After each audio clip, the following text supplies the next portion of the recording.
বন্ধু বান্ধৱীসকল, prize action ট্ৰেডিঙৰ অন্য এটা ষ্ট্ৰেটেজি মই এক্সপ্লেইন কৰিছোঁ। ইয়াত চাব, মই দুটা ইণ্ডিকেটৰ এপ্লাই কৰিছোঁ। Number 1 Bollinger band, number 2 parabolic SAR. Parabolic এছএয়াৰক আমি প্ৰাইজ একশ্যন ইণ্ডিকেটৰ বুলিও কওঁ।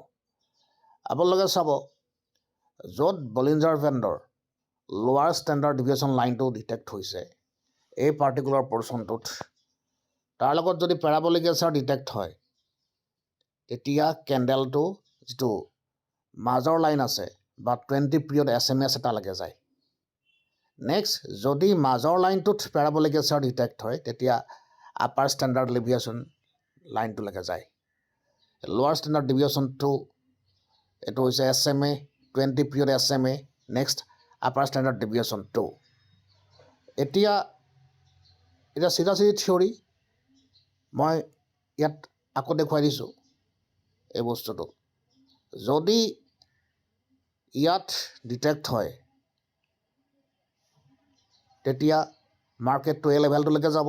যদি মাজৰ লাইনটো ডিটেক্ট হয়, পেৰাবলিক এছএয়াৰ আপাৰ লাইনটোলৈকে যাব। কিন্তু আমি টাৰ্গেট দুটা লেভেলত ল'ব লাগে।